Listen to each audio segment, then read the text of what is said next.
Hello, my name is Vector Kwa. Welcome to a brighter side of yet another exciting episode of Sports World on ABC.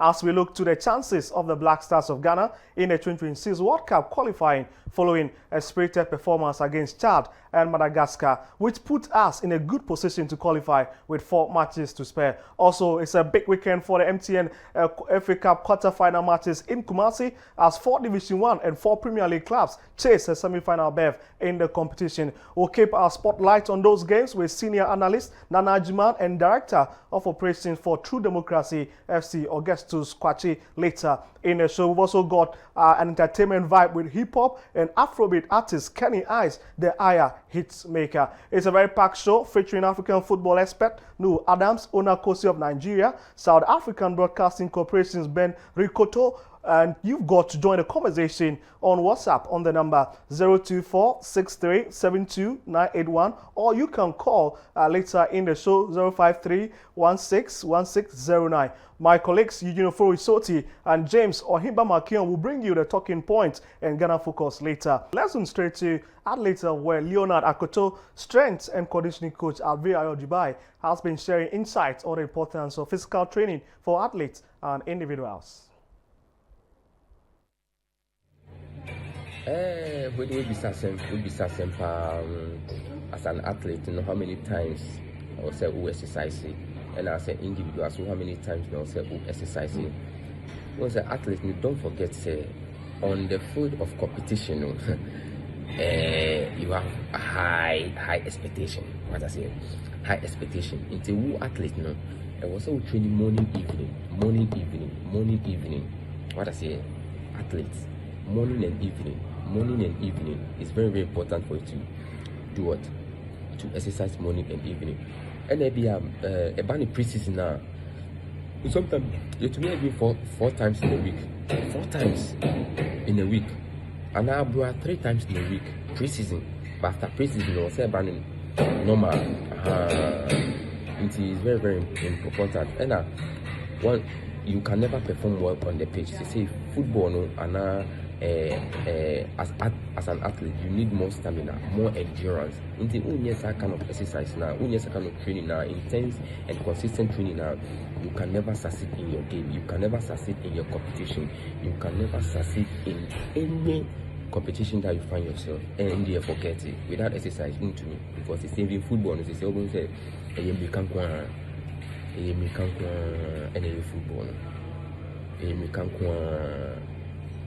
Any football.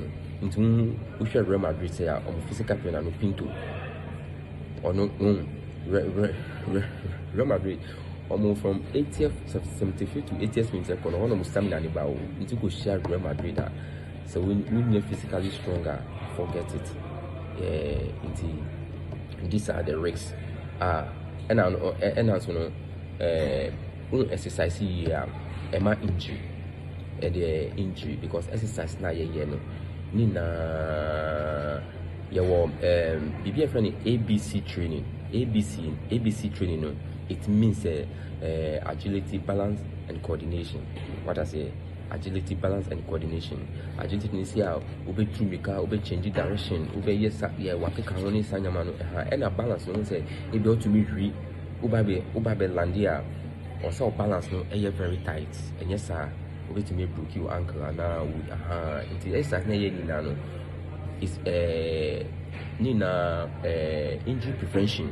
I want exercise na we do meet good physical trainer or member exercise me say member exercise at the same time we prevent injury. It's very important for 3 times morning evening for an athlete and 7 individual now. It depends on your time. Over to my morning, evening, but at least 3 times. Right, 3 times in a week as an individual, based on your timing. Never take any excuses for not exercising because you are to say, when to me say, oh, me need time I make a hospital. In the senior, when I'm a woman, you crop for no. Yes, you'll be soon. Very, very important as a player. Your conditioning before matches there is very, very important. Very, very, very, very, very, very, very important. I say we no to me a boa emma condition about a boa say like very fit. Emma execution on the foot, very quick. Like Emma energy level, very high. Very high. Activity system. When you talk activating or system, activity system, which means like means like Emma who can and a physical aspect, very fit, endurance level. And more fitness and level, and as well as automatically and more mental toughness. What sometimes if you be as a footballer, the energy level and cut down, and you have to be mental toughness and not mental enhancement. That condition in our head, and my way, down, and more very good accuracy, your skills level in a that's the one man as time goes on. Thank you.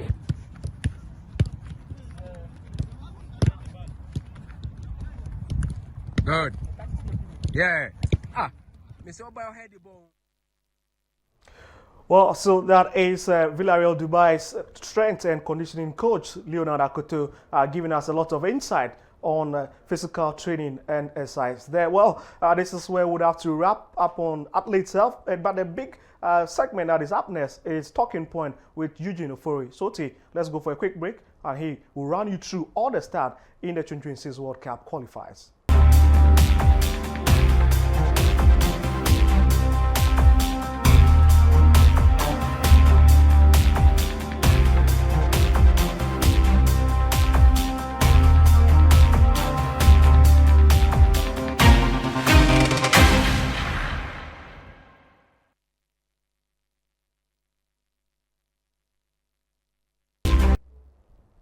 Hello there, good and welcome to Talking Point on ABC Sports World. I'm Eugene Ofori Soti.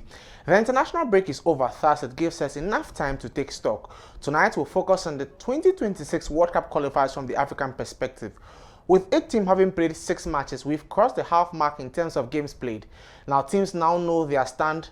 Teams closer to the dream of making to the 2026 World Cup to be held in USA, Canada and Mexico know they just need a few points to make it a reality. Whilst for others, those chances have faded away and need a miracle to make it to the Mundial. By way of reminder, Africa's automatic slots at the World Cup have been increased to 9. There are now 9 groups in the World Cup qualifiers. Thus, the teams that lead each table automatically qualify. Now, let's first look at the results and the table. So, these are the results from first week of match, the first game day of match day 5, where Eswatini beat Cameroon by Eswatini and Cameroon played a goalless draw. Then Tunisia beat Liberia by a goal to nil away from home. Then Central African Republic were thumped at home by 4-1 to Madagascar, which was a very much changed the standings in Group I, where Ghana is. Then in Group G, Mozambique beat Uganda by 3-1. Zimbabwe played a 2-2 draw against Benin. Sierra Leone led by 3-1. Cape Verde also won, which was very important in helping them to leapfrog Cameroon into first place in their group. Malawi lost to Namibia at home. The Gambia and Kenya played an enthralling 3-0 draw. That was the first game for Kenyan new coach Benny McCarthy. Libya played a 1-0 draw with Angola, which was Aliou Cissé's first match in charge of Angola. Then Gabon also beat Seychelles by 3-0. Mali under Tom Seinfeld also beating Comoros by 3-0. And then also in Group G, Botswana lost at home to Algeria by 3-1. Then Equatorial Guinea beating Sao Tome and Principe, where we had a returnee scoring. Burkina Faso beating Djibouti heavy at home 4-1. DR Congo winning. Rwanda losing at home to Nigeria. South Africa winning at home by 2-0. Later on, we'll deal with the issues of South African football as well. Then Burundi losing at home to La Côte d'Ivoire, the winners of the AFCON. Egypt winning away against Ethiopia. Guinea playing a surprising goalless draw against Somalia, a result we would look at into detail. Then Morocco beating Niger as well by 2-1 there. Then on 22nd of March, also a match day 5 fixture, Togo and Mauritania played an enthralling 2-2 draw. Then the big one was Sudan playing a goalless draw against Senegal.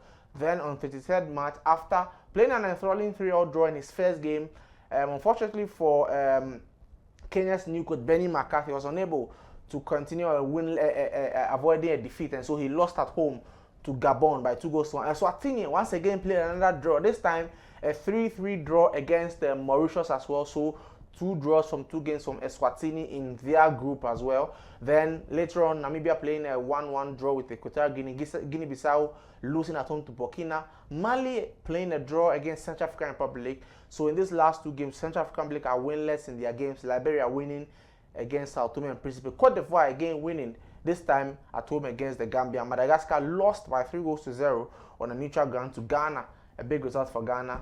Ethiopia winning 6-1 against Djibouti. That was also a big fixture in terms of African football. 2 players scoring a hat-trick. Then Tunisia winning at home against Malawi. Tunisia, one of the big teams in terms of qualifiers. Then the big one here, Nigeria failing to win at home in New York against Zimbabwe, where Zimbabwe in the last 5 minutes managed to stage a comeback into a 1-all draw. Benin losing at home by 2-0 to South Africa.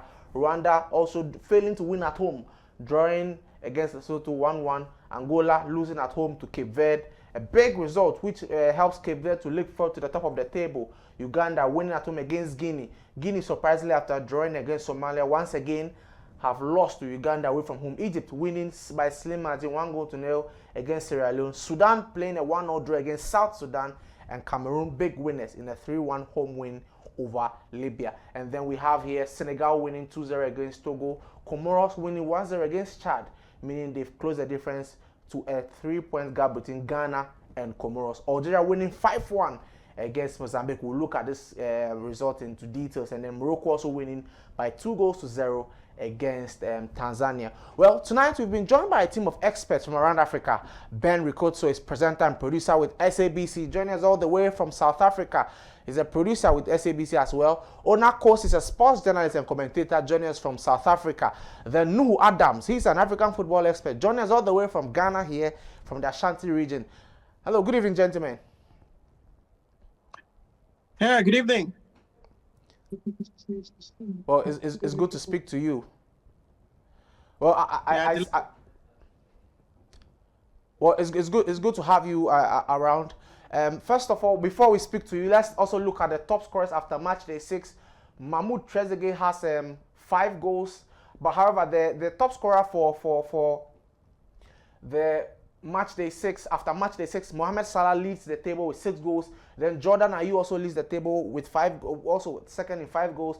Trezeguet of Egypt also with 5 goals. Dennis Bouanga of Gabon with 5 goals. Then Kamaru Doumbia of Mali also with 5 goals there.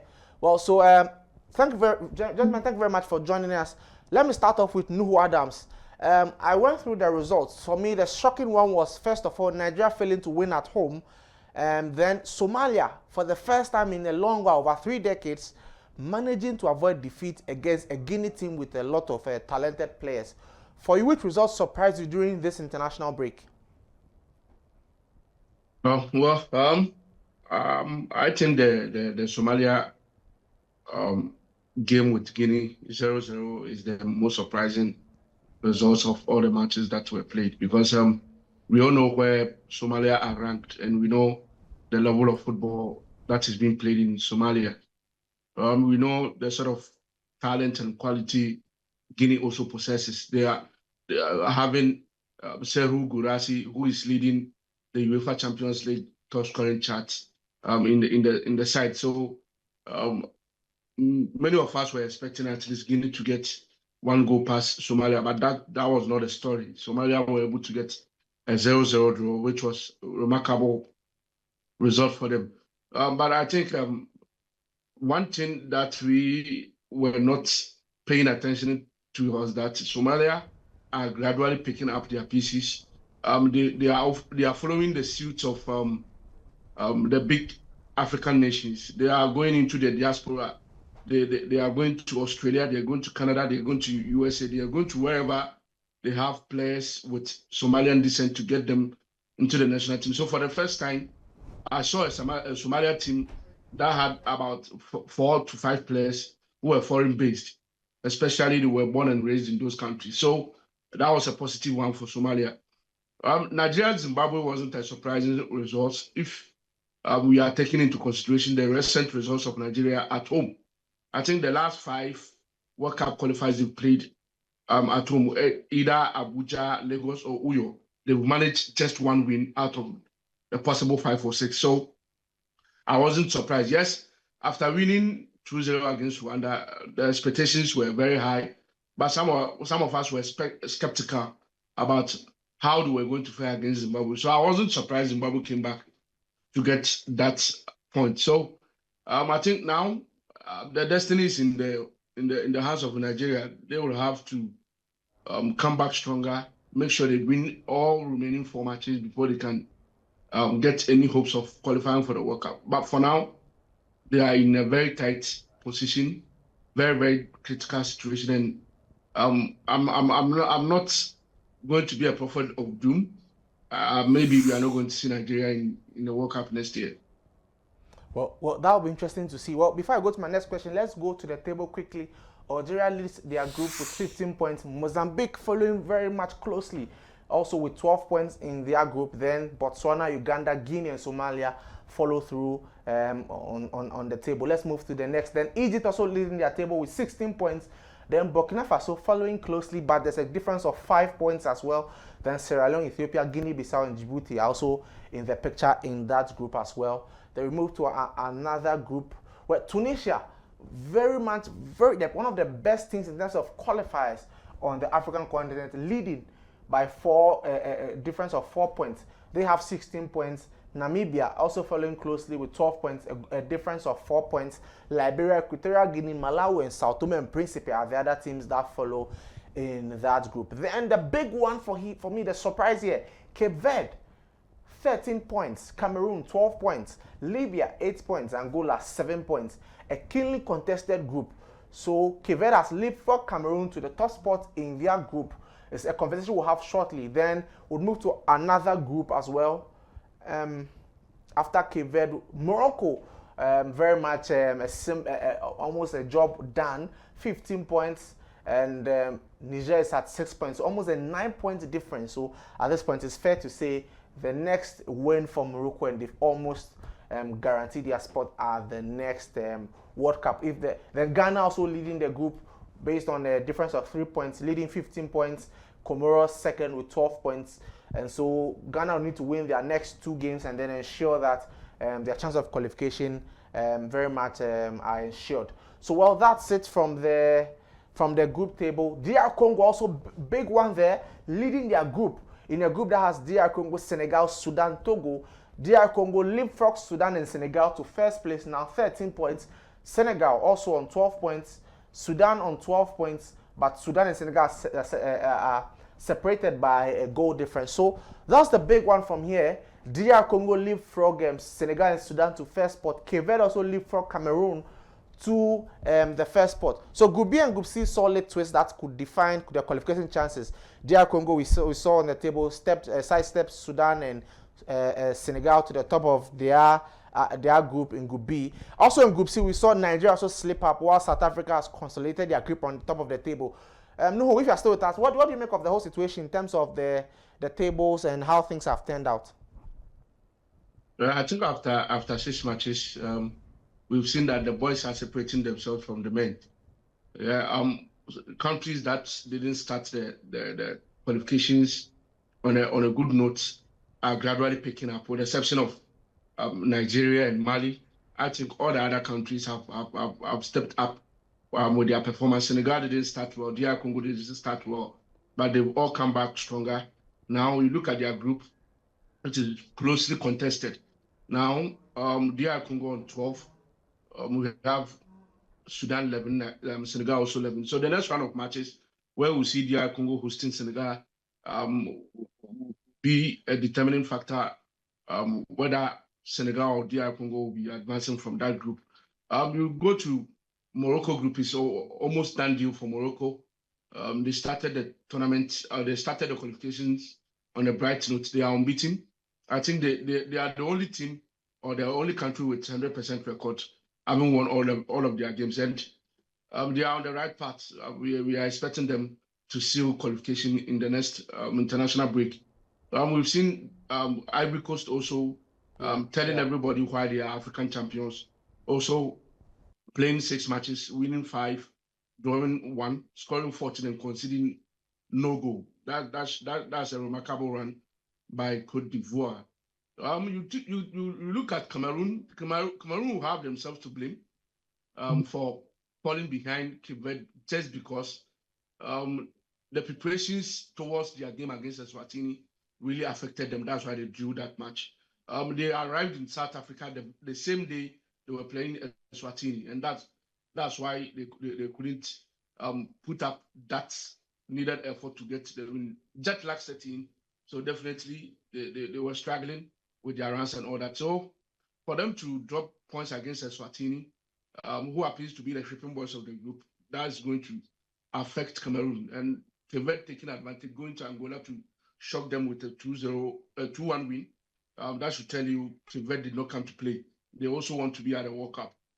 Yeah, Ghana also, after failing to qualify for the AFCON, they needed to step up. 2 wins out of 200% record in this window for Ghana, scoring 8 goals and conceding none was just an outstanding performance by the Black Stars. Now, Ghana is hopeful the next 2-3 games, they should be able to navigate and get a qualification to the World Cup next year. South Africa is building on the momentum they got from the AFCON. They've been very, very lethal. One of the sides, very, very entertaining and very exciting to watch. I wasn't surprised they went to Benin to beat them, but already they had beaten Lesotho. So for them, 6 out of 6, and that's why they are leading the group. Nigeria, always flattering to deceive with all the stars and the sort of quality the players they are possessing, failing to beat Zimbabwe at home is the reason why they are falling behind South Africa. And I can tell you, in the next round, we are going to see South Africa host Nigeria, and that's where South Africa will have to tell us if indeed they are ready for the World Cup. So we'll see how that one will go. Tunisia are qualifying experts. They are always there when it comes to qualifications. I'm not surprised they are also having 16 points after 6 matches. Egypt also having a very remarkable run. Algeria also leading their group. I think, with the exception of the Senegal group, the Cameroon group, to some extent the South Africa group, I think almost all the other groups are clearly spelled out. And I think by the end of September, we'll be able to know which 9 countries are going to represent Africa at the World Cup next year. Thank you very much, Nuhu Adampa. Kindly hold on. There are more conversations we could explore after. So kindly hold on. You spoke about Nigeria and South Africa. We've been joined by a football commentator and a journalist as well, Onakosi. Join us all the way from Port Harcourt in Nigeria. Hello, sir. Good evening. Thank you for joining us on the program. Yeah, very many thanks. Glad to be here, Eugene. And my regards to Nuhu, who just spoke before myself. Well, yeah. Well, it's good to have you, but it's not a good time to be a Nigerian now. Super Eagles slipped up again at home. This time, drawing to Zimbabwe at home. Nigeria are now 4th, 3 points ahead of bottom place Zimbabwe and 6 points behind the leader South Africa. This effectively shatters your World Cup hopes. What do you make of the situation as a Nigerian and the prospect of missing out on the World Cup for the 2nd time running? No, it's a disaster. It's a disaster. There's no other way to put it. It's a disgraceful development, as it were, that we are on the cusp of missing out on 2 consecutive World Cups. Look, we pride ourselves as the giants of Africa, and we have football heritage on the continent. And even from the world looking into Africa, when you talk football, you cannot travel too far before you make reference to Nigeria. So where we are at the moment, it's a disgraceful situation. It's unfortunate that mathematically still possible, but if you're looking at it realistically, it's difficult to see how we kick on from here now to make the World Cup. But I am sure that the boys and the team will try as much as they can to see if there is something rescuable from this very sad and sorry situation. Yeah. Well, okay. After the disappointing home draw against Zimbabwe, we saw the Victor Osimhen, his behavior, throwing his hands around. Obviously, very much disappointed in what had happened. Let's look at the behavior of Victor Osimhen after the loss. First of all, how is it being viewed in Nigeria? And can it cause some disaffection among his teammates? Because first of all, I saw him, Victor Boniface trying to console him. He threw his hands at him. A second player tried to console him. He threw his hands again. How is the situation being viewed in Nigeria, and how can that cause some disaffection among his teammates? Well, the first thing I want to say is that the same things that make Victor Osimhen great are the same things that also constitutes his hubris as a human being. What I'm getting at is this is a boy who grew from the streets. His way through life, his path to greatness wasn't paved in gold at all. Let me use the word hustle. He hustled from the streets into the football space and into global stardom. So it is this thing that you noticed at full time that has also propelled him through all the difficulties to make it to where he is. But again, it is the same thing that you can look at and say, okay, this is where he has his faults as a human being. And he has also had a bit of a checkered history in the last year, 2024, where he had a public Instagram rant against the then coach and the Super Eagles legend, Finidi George. With my personal opinion is that it was uncalled for.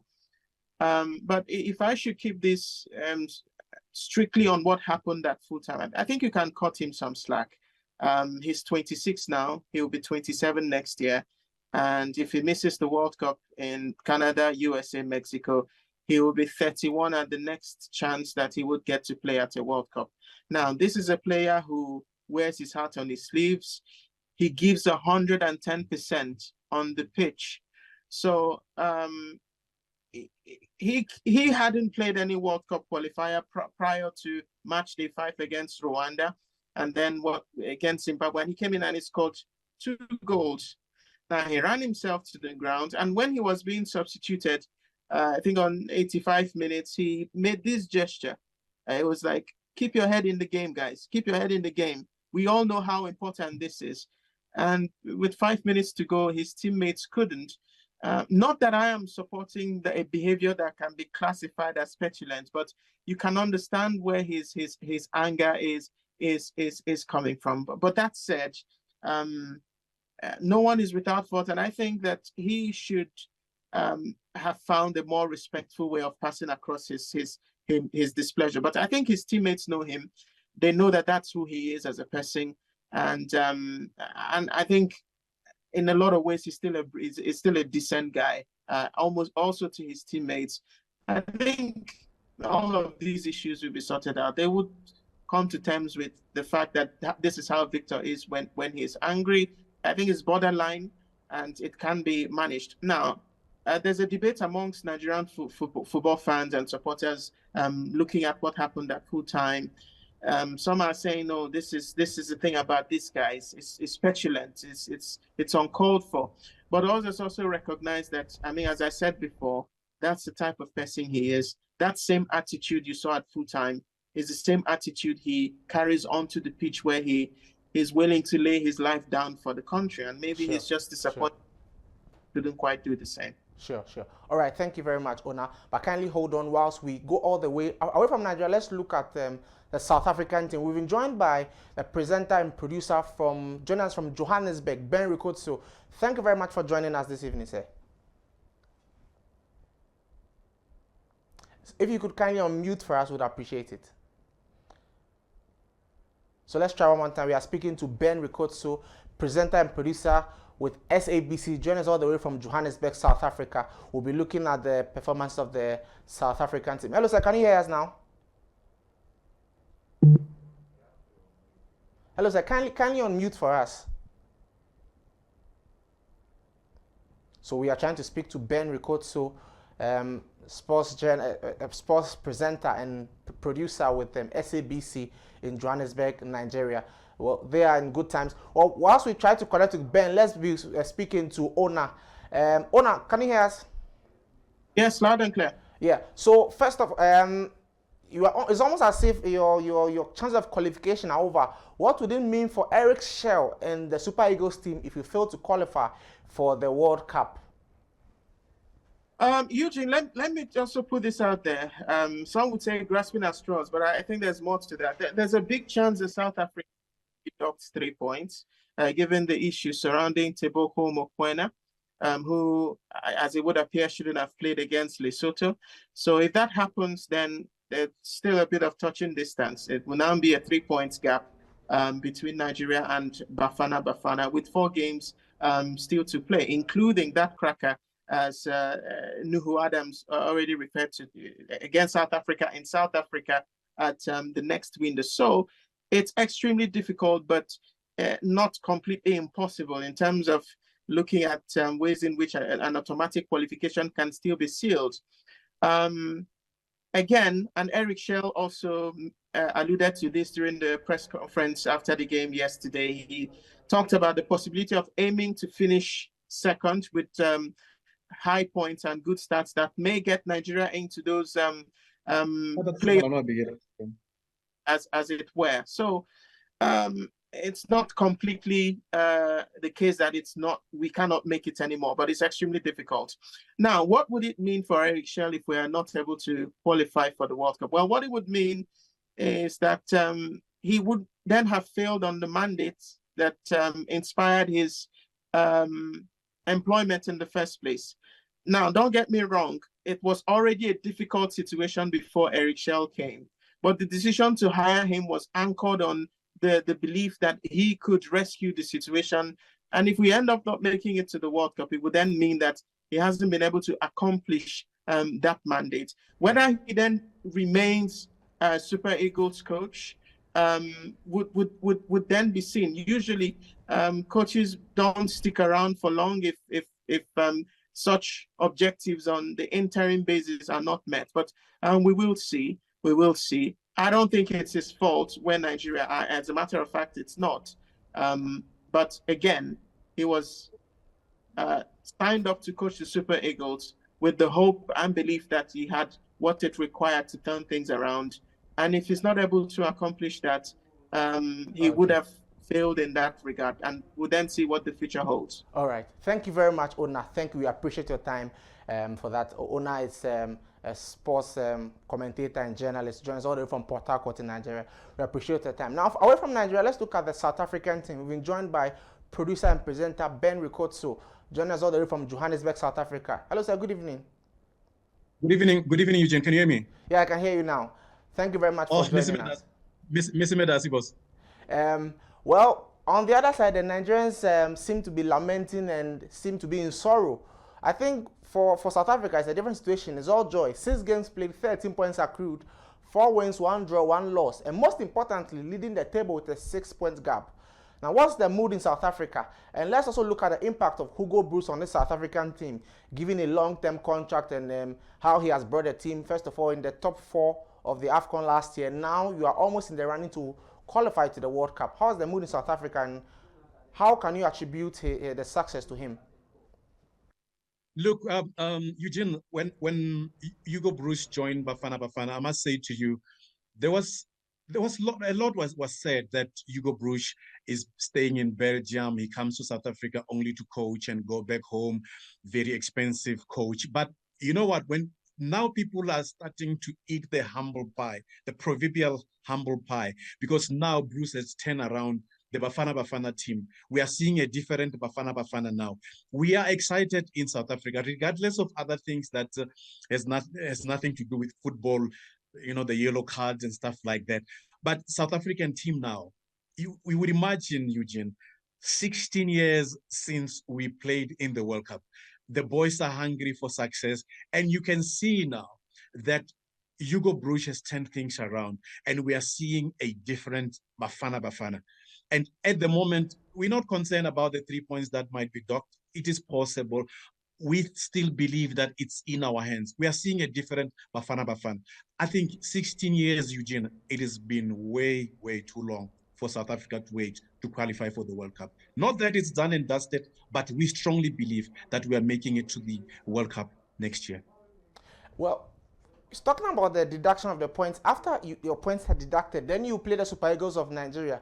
Is there belief in South Africa that you could do the impossible by beating Nigeria, especially when it's a do or die affair for the Super Eagles? We believe that we can do about our best against Nigeria. We have done it before. We have played them before.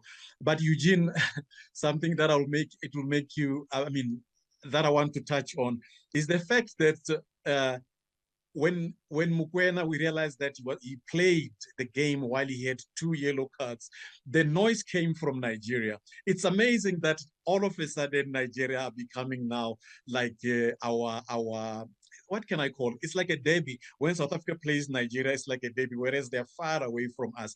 Look, before Nigeria, we are going to play Lesotho in Lesotho. I think we'll wrap that up. Against Nigeria, it's going to be, I think it's just be the 6th of September. South Africa is going to play. We won't have that much pressure, Eugene, if you look at it. Because at the moment, whatever happens, I don't know if the 3 points will be taken away. Whatever happens, South Africans are excited. These are those brothers who love to hate Nigeria. It's exciting when we play against Nigeria. We are taking them here to the Mecca of football. We are taking them to the Mecca of football in Soweto. They know the place. That is where everything is going to be done. That's where we're going to see whether South Africa have made it to the World Cup or not. I think the stumbling block now, it's Nigeria. But Eugene, when you look at this, what is happening now, they played against Zimbabwe, our neighbors. They did us a good favor. They're going to be playing against Rwanda. It is interesting that those teams that are playing against Nigeria, they beat or either draw against Nigeria. And that's great for South Africa. We are pleased that those teams are doing us a great favor. All right. Well, it's great to have this conversation. We wish you all the best in South Africa. We hope that for the first time in 16 years, you managed to make it to the World Cup. Thank you very much, Rikotso, joining us all the way from Johannesburg, South Africa. Oh, nice. We also have Nuhu also around. Nuhu, just give us 10 seconds, your final thoughts on. Okay, well, unfortunately, we've lost Nuhu Adams. So it's been a comprehensive conversation on African football. We've spoken to an African football expert here in Ghana, Nuhu Adams. We spoke to Ona, also a football commentator and journalist from Nigeria. And then we spoke to a South African presenter and producer, Rukotso, joins us all the way from Johannesburg. Well, that's it for Talking Point on ABC Sports World. I'm Eugene Oforisoti. Up next is Ghana Focus. We'll be back right after the break.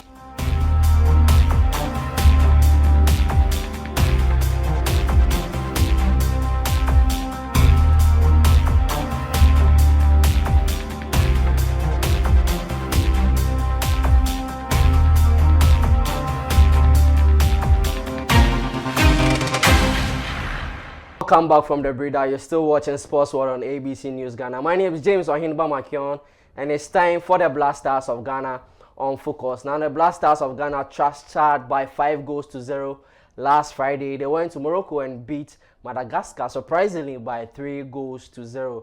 That means that Ghana are on top of Group I with 15 points. Comoros are second, behind Ghana with just 3 points, and Mali also failed to beat Comoros. What does it mean for Ghana? What's our chances of qualifying to the FIFA World Cup? We've been joined on Zoom by Nana Jiman, who is a senior sports analyst who helps us dissect the issues and look at Ghana's chances going into the World Cup. Nana, if you can hear me, welcome to Sports World. Yeah, thank you very much. Good evening to you and all your listeners and viewers. Great, thank you. Let's start from the game that was played on Friday. Now, the Black Stars trashed Chad 5-0 last Friday. Speaking on the show last week, you did mention Chad should be a walkover for Ghana, but were you surprised by the scoreline? No, because I told you I expect nothing more than 5 goals. Yeah, that's true. I told you that once you get weak opposition, you bury them. And that's what they did. They were weak opposition, 177th in the FIFA World Rankings. Yeah. They're not formidable at all. They've lost all previous matches. It was a stroll in the park. It was an opportunity for the players to develop and build their confidence, because they're suffering from a lack of confidence.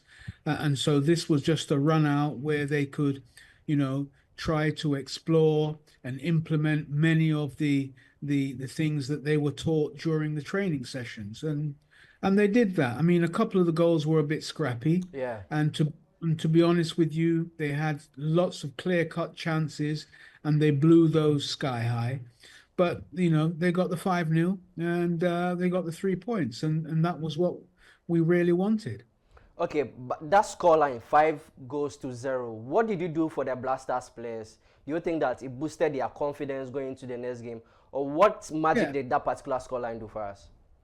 No, I think it did because, you asked me last week, where will the goals come from? Yeah. And I told you it'll come from everywhere and anywhere because, the front three are not prolific, are they? They're not prolific. Although we're saying Semenyo's, on fire. I mean, it's really one of those dull fires. Yeah. A drop of rain can out that fire because how many goals has he scored for Bournemouth? Yeah, that was his first goal in the World Cup qualifiers. Even for Ghana, I mean, but you look at all of them. You got Semenyo, you've got Jordan, you've got Inaki. Inaki's not too bad, but they're not really on fire, are they? I mean, Inaki plays a good game for his team, but the team knows him and he knows the team, and they're able to play. They have that, they have that connection. He doesn't have that connection in the Black Stars. He doesn't have that connection. But yeah, it will boost their confidence, and we saw that when they faced Madagascar. But look, the issue is this. These are not formidable teams that they're playing. In the Madagascar game looked nice during some phases of play because the way they were knocking the ball left and right and this and that, it looked very nice. But against formidable opposition, they'll not get that space. They will not get that time. They'll be rushed into mistakes. It'll be a different ball game then. So, I think we're on the road to qualification. And it'll be good for us to qualify. But when we get there, it'll be something else, something completely different. All right, still on the Chad game. Now, Benjamin Asare was imposed for Ghana in the 2 games. First of all, did you expect him to be named as the man between the sticks for Ghana? And were you impressed by his performance? Then again, let me add the last question. Otuado changed the formation against Madagascar and yielded the results. Can we say Otu now has a good grip on the team? Well, with Ben Asari, I said to you, I didn't think he would use him. I thought he was just there as, part of the furniture and he wasn't going to be used.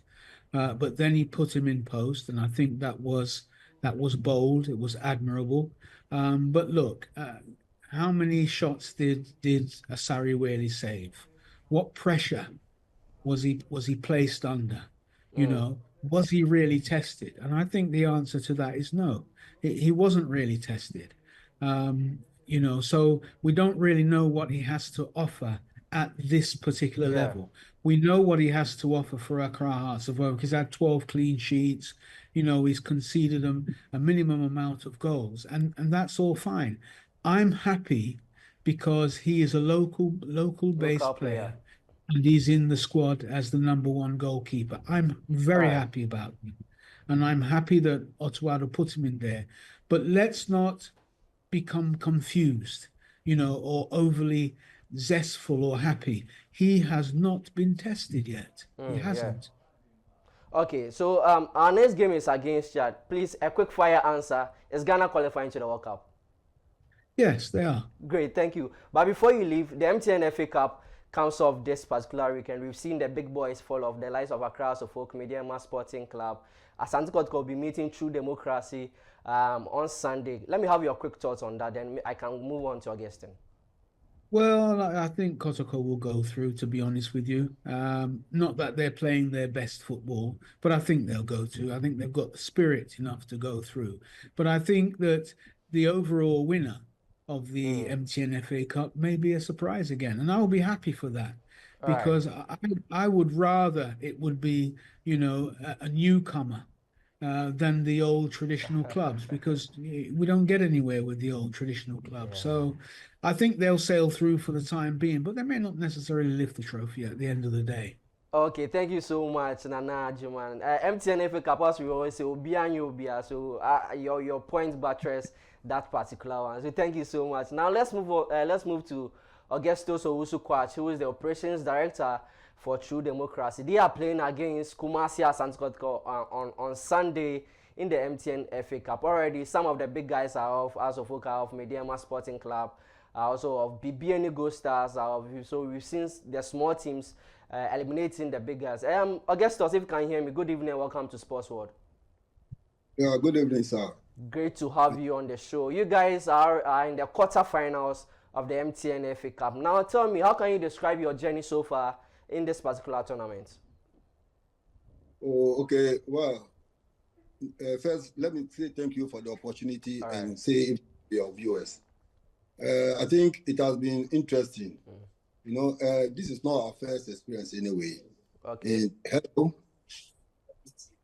Hello? Yeah, I can hear you. Please go on. Yeah, like I said, this is not our first experience. I think around 2016, we had a similar experience. Okay. We went as far as to the round of 16, but got eliminated by Elmina Sharks. All right. So I think this opportunity is another privilege I want to grab it. Another privilege to grab it. Now you eliminated Nania Football Club in the round of 16. Your next opponent is Ghanaian Powerhouse Asante Kotoko. How prepared are you for this particular game on Sunday? Oh, it's a normal FA Cup match. A normal game? Wow. Fortunately, because we are privileged to play one of the greatest clubs on the continent. Sure. So we are going to put off our very best. And trust me, they are the greatest, but I think we are the latest. So anything can happen. All right. So you've already assured your fans that anything can happen. You are prepared for the game against Kumasi Asante Kotoko. Already you've eliminated some of the big guys already in this particular. Now from the FA Cup, let's shift our attention to the Division 1 league. Now True Democracy are currently sit in Zone 3 with 30 points. What's your target for the season? Are you qualifying to the Ghana Premier League? Oh, I've said it before. The plan is not to qualify immediately. Okay. For this year, at least, we want to remain in the competition. And we'll see what happens the following season. All right, so that's great. Let me have your final words for your fans who will be trooping to the Babara Sports Stadium to watch your team play against Kumasi Asante. What words do you have for them? Well, we encourage all of them to be present like they have been doing all the time. They should come and follow us and give us their moral support. And like we have been doing all the time, we are not going to disgrace them. We will come out with our heads up. Great. So great. Thanks for joining our show. So that was Augustus Owusu Kwach, the Director of Operations for True Democracy. Now let's have a look at the fixtures of the MTN FA Cup. We've already mentioned that True Democracy are playing against Asante Kotoko. We have some exciting games in that particular game. Remember that quarterfinal games, all those games are being played at the Barbara Sports Stadium on Saturday and Sunday. So that's the fixtures for you on the screen. So you have Atram Divisa playing against Park Academy. Now it's a Ghana Premier League class where we have Brekum Chelsea Football Club also playing against Bechem United. Karela United will also play against Golden Case, who eliminated Accra House of Folk. Asante Kotoko beats 11 Wise, then True Democracy also beats Nani FC. These two teams will clash on Sunday. Let's have a look at the road to the final and let's see which teams will meet other teams in there. So already Asante Kotoko will be playing against True Democracy. The winner of that particular game will meet Brekum Chelsea or Bechem United in the semi-finals. At the other end of the table, we have Karela United and Golden Cakes playing. Then we have Park Academy also in there. So whoever wins between Golden Cakes and Karela United will meet Park Academy and the other team. So that's all for the MTN FA Cup. But then we also spoke to Ghanaians on area take concerning the performances of the Ghana Black Stars team in their qualifiers. Do they think that Ghana will qualify to the World Cup? This is what the fans had to say. Hi, welcome to another episode of Area Take on Sports World. My name is Pat Victor. Well, in today's episode, We are out here at 37 to find out from Ghanaians what they think of the Blasters' performances in the 2026 World Cup qualifiers, and if they think that the Blasters have got an edge to qualify for the Mondial in 2026. So stay with us and let's get into those big conversations here at 37. We are on a verge of qualifying for the 2026 World Cup, though we have got some 4 games more to spare. I mean, do you believe that we can make it to Canada, Mexico, and America? Honestly, I think looking at the way the players are playing now, right, there's a lot of motivation now. And looking at the last game we played, you can see that now we understand each other more. And the morale is coming up and all that. So for me, on my side, I think the players are ready to go to the World Cup. Yeah. Seeing that they won the first match massively and then the second one flawlessly, I believe that the energy is there and it is a spirit. And as the spirit has started moving with them, first match, second match, I believe that the remaining of the matches, they will really qualify and go to the World Cup. 100%. Because what I've seen in these past 2 games, you know, we've put in more effort, and then the outcome was very good. And then when we use this same strategy for other games, you know, we have a better chance of winning even the World Cup. So we're still talking about the Blasters of Ghana as far as their 2026 World Cup qualifiers is concerned. And I'm with my big brother here. Boss, what be your name? I'm Eric Ando. Too much chance, very great chance, because already we score Mali in their home. All right. We score Mali in their home, and Mali draw 1-1. It seems is what they draw with 1. I think they drew blank 0-0. 0-0. You understand? So it's clear. It's clear for us. Ghana too. Exactly. We are going to World Cup straight with no mistake. We already took 15. We already took 15 points already with 10 goals. So we are done. Of course, they can qualify because right now, as you see, the guys are doing well, and you can see the efforts from Pate, Kudus, the rest of them. They're all doing well. We can qualify. So let's hope for the better. I think now they are getting to click together, and now they have about 4 matches left. Absolutely. So they just need, I think, 3. They need to not lose 3 matches. Absolutely. Yeah. So they get 2 wins out of that, and we are good to go. Yeah, Ghana beat we are qualifiers. That is a group now a difference of 5 points. We say Comoros and Chad more there, but we have preparation a deal toward the World Cup 2026 now. I was wrestling Africa Cup qualifying near boy the end to me qualify. What have impressed you so far about the team? The unity, like I mentioned before. Before it looked like there was a bit of everyone wanted to play on their own. I think the midfield is very, very, very, very, very, very solid. According to me, I think it's a teamwork. Yes. Asamoah was there, even Vice President was there, Stephen was there, Tornado. You see, that's what impressed me. Well, this is where we'll have to draw the curtains on area take for today's episode. Interesting opinion from Ghanaians at 37. Most of them very confident that the Blasters have got the edge to qualify for the 2026 World Cup in Mexico, Canada, and in the United States of America. My name is Paul Victor. This has been another exciting episode of Area Take. It's a goodbye for now. Well, so that was Kenny Ice. I mean, one of the big music sensations in the country, a man who have got something very nice coming up with Ameuga, and also got an EP waiting to be released. Can you hear me? Yeah, I can hear you loud and clear. Absolutely. Nice to have you on Sports World tonight. Now, Thank you for having me. Great. I'm told you're a big Barca fan, and I'm not surprised that you are in Barcelona's jersey. First of all, what do you make of the entire La Liga title race between Barca, Real Madrid, Atletico de Madrid, and all of that?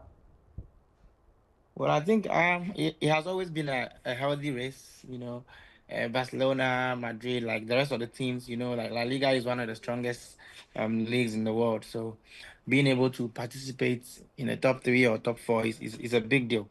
But this season, we all saw the back and forth between like teams clinching the first position and then dropping and everything. So I believe it's still up for grabs for all of the teams in top 3 right now, because the points are not that much a gap. So yeah, but I still believe Barcelona will clinch it. So yeah. All right, Kenny. Which of the Barcelona players impresses you so much? Well, currently, I'm in love with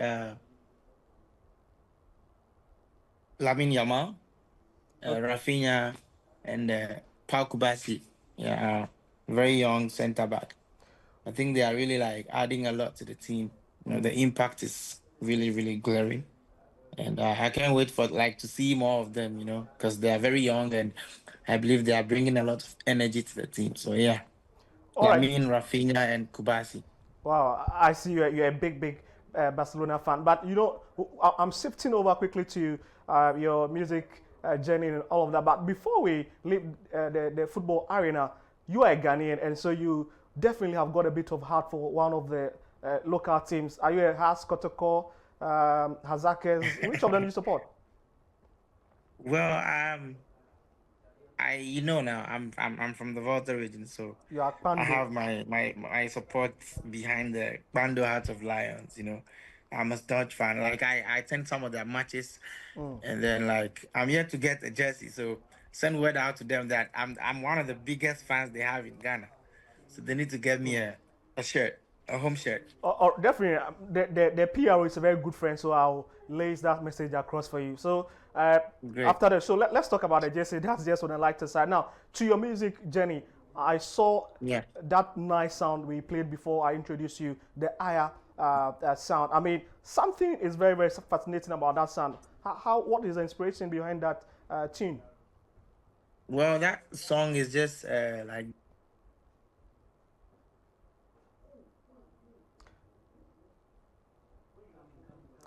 All right, so we are having a bit of challenge with Kenny I's Zoom, and so that is it. But hold on, as we try to get Kenny I's back on the line, let me do a bit of messages that have been floating in from all over the country. And all right, so I just have to hold on for now. Kenny is back on the line. Kenny, you were making a very important statement. Yeah, so I'm like, hello, can you hear me? Yeah, I can hear you, Kenny. Go on. Hello. Hello, Kenny. Can you hear me? Yeah, I can hear you. Yes, Please, yes. can you run over the question again? Run it over. Yeah, I was just asking what informed the quality of pictures we are seeing on our screens at the moment in terms of the Aya hit song you released. What informed or what inspired that tune? Well, yeah. As I was saying, I didn't know. I didn't know I went off. I'm like, the song is just about you being your truest self, not trying to overdo to impress anyone. You live by your rules, by your beliefs, and like don't really have to think too much about what people think. So basically, Ayada Mavadua means, do I have to suffer? Do I have to go through a lot if this thing is meant for me? There's a saying that when something is meant for you, it comes to you, right? So Aya is basically telling you to just chill, relax, live life, and everything that is meant for you will come for you. And then the visuals, directed by the wizard himself, one of the dopest music videos we have in the country currently. Some part was shot in South Africa, some part in Togo, and then the rest in Ghana. I just want to say very big shouts to the team. And then, like, we've put in a lot of work to bring out that visual. And then I'm just glad that I have a very, like, solid EP on the way. I have one solid one with my brother. Let's talk about the EP also since you have popped up that big conversation. Now your EP, I've also heard that you've got one coming out with Kwesi Ameuga. Let's talk about those two a bit in the next 2 minutes. Well, it's titled Window. Basically, a song that represents a persistent spirit, someone who just doesn't give up. So, a line in the song says that if them lock the door, I swear I'll pass the window. So basically, just trying to motivate the youth to keep going, chase the dream, no matter what challenges you face on the way you get. So, and I just happen to have my brother, also from the Volta region, Kwesi Amauga, on the song, one of the dopest rappers we have in the country currently. So you guys watch out for it, coming out with visuals as well, and it's on the EP. So yeah. All right. I mean, what are some of the big artists you've worked with over the years since you started your music journey? Then we can get to wrap up on the celebrity pick. Well, I've had the chance to work with the legendary Castro. I don't know if I should say of blessed memory or whatever. I have Absolutely, Blessed Memory. Castro. I have Castro. I have Adam. I have Kofi Kinata, Victor AD. You know, I have Stoneboy. I have a lot of A like lot of them. collaborations that are not even out yet. So yeah, lots of them. All right, so this is the final question I'm asking you. La Liga, which team do you think is winning this season? Madrid, Barca? Oh, do you have to still ask? You know, it's us. It's a daring question. Barcelona all the way, Blaugrana. Like we're picking it up. They know they can see the signs. So I know the Madrid fans will do all the yapping, but when it's time and we pick it up, they will remember this day. Kini I said so. All right. Barcelona is picking it up straight. Period. Absolutely. So we're talking with the big Ice himself, Kenny Ice, a hip hop and Afrobeats artist who released so many exciting tunes in Ghana and in all over Africa. Kenny, nice to have you on the show. We'll try to connect sometime later or have you in the studio so that we can have more time to talk about football, music, and all of that. Thank you very much for joining us on Sports World tonight. Thank you so much for having me. Thank you. Thank you so much. Bless up. All right, so that was Kenny Ice, the big man that we were talking about. It's time to go for the bets with odds board. But before I do that, let me pick two messages here, then we'll cross over to that. This is coming from Kwesi Hayford, and he says that I love the show, guys. Network. This one is coming from Champon Edu. She says that I think that the show is very, very nice. And one thing I like is that the Black Stars are almost in the USA for the World Cup. Well, just hold on with these two messages. When I return from the short commercial break.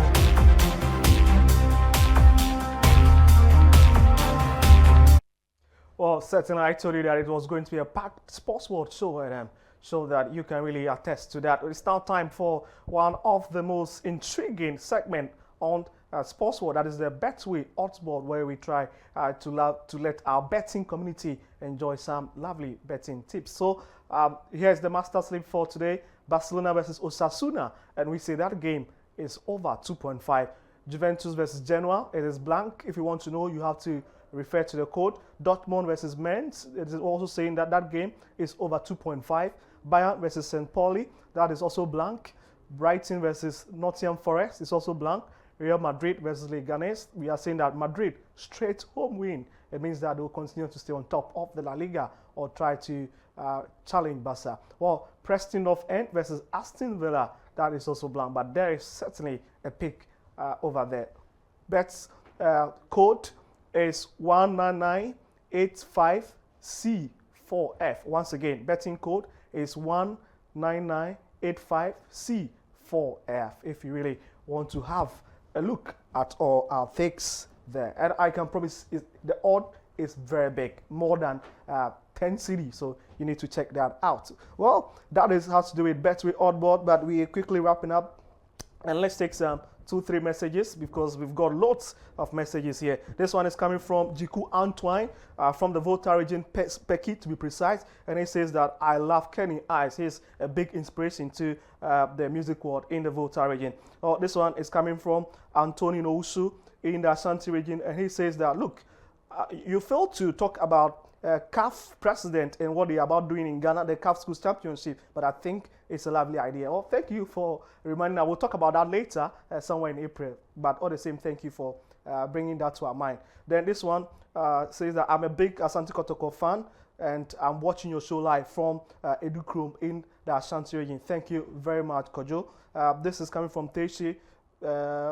This is Samuel Tete. He says that, guys, Ghana straight to the World Cup in the United States of America. Well, I've got many messages, but this is where time will have to afford us. I cannot read more, but we'll try and do that within the week when we'll bring you other sporting conversations here on ABC News Ghana Television. My name is Kwa Victor. I have done this with my colleagues Eugene Ofori-Soti and James Ohimba Makion. And thanks to all our knowledgeable guests who passed on the show tonight. It's a goodbye for now.